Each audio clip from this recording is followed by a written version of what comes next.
À chaque fois que je monte sur scène, j'ai l'impression de réaliser un rêve de gosse. Depuis que je suis gamin, que je vais monter sur scène, me confronter aux autres et avoir des résultats. Et c'est ce qui se passe en ce moment. J'espère que ça va durer. C'est une adrénaline, je suis heureux comme tout. C'est génial. Mickaël n'est pas en train de se contempler, mais bien en train de travailler son posing. Comprenez, l'art qu'ont les bodybuilders de contracter simultanément et le plus possible leurs muscles. On monte sur scène, on reste l'équivalent de quoi, 10-15 minutes, et c'est le fruit des mois et des années de travail qui ont précédé, des sacrifices. Donc on peut avoir le plus beau corps du monde, si on ne sait pas poser et se mettre en valeur, ça sert à rien. Mais avant d'en arriver à ce corps, il a fallu travailler. Depuis qu'il a eu le droit de rentrer dans les salles de musculation à l'âge de 15 ans, Mickaël enchaîne les séances. Routinier oui, ingrat oui, mais la quête du corps de ses rêves passe par là. Je sais qu'en faisant les séances les plus intenses possibles, j'aurai les meilleurs résultats à la fin. Pour la compétition, alors je donne tout. Même si ça ne paye pas sur le court terme, c'est pas de séance en séance, mais au bout du compte, la progression est là. Donc même si j'ai la motivation, pas la motivation, si c'est un peu monotone, c'est pas grave, j'y vais. Je me donne à 100% et je sais que les résultats seront là et que le travail payera. Certains pourraient trouver que c'est trop gros, lui jamais. Aujourd'hui, son corps est devenu une addiction, une obsession même.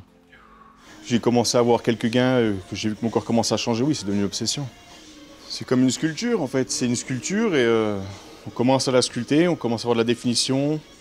Et puis on voit que ce serait mieux de rajouter un peu de masse, un peu de matière par ici, d'en enlever par là. Et c'est une sculpture qu'on peut toujours améliorer. Donc on travaille au début, c'est du général, et plus on avance dans le temps, plus on travaille le détail pour avoir le résultat parfait qui finalement n'existe pas parce qu'on peut toujours s'améliorer.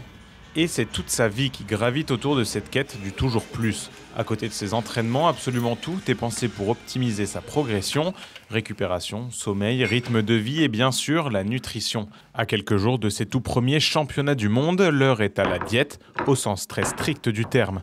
Dans les assiettes, on est bien loin d'un banquet à volonté. On va être sur un total journalier de 1600 calories, parce qu'on est à 2 semaines du coup de la compète. En temps normal, il mangerait quasiment autant de protéines, mais beaucoup plus de glucides et beaucoup plus de lipides aussi. Si je fais un écart, si je rajoute une portion de riz dans ma journée, la diète ne sera plus bonne et au lieu de perdre du poids, je risque d'en prendre juste en rajoutant 100 grammes de riz dans une assiette. Si la diète n'est pas adaptée, on fait tout ça pour rien. Donc vraiment la diète, c'est le plus important. Comme à la salle, aucun écart n'est toléré, des restrictions de vie quasiment masochistes. Ce qui me plaît vraiment dans le quotidien, rien. Au niveau diète, c'est horrible. J'ai faim tout le temps. Dès que je mange, je me dis, bah tiens, maintenant j'ai plus qu'à attendre 3 heures pour remanger un peu. Au niveau diète, c'est horrible, mais on sait pourquoi on le fait, quoi. Et on le subit, et on sait qu'à la fin, lorsqu'on sera sur scène et qu'on sera vraiment au top du top, qu'on aura un physique de malade, et ben on saura pourquoi on l'a fait. Tout cet investissement et ces restrictions seront peut-être la clé pour remporter ses prochaines compétitions et pourquoi pas se rapprocher un jour du physique de Mike Mentzer, son idole de toujours. Avec le ventre rentré, regarde les poses un peu. Magnifique.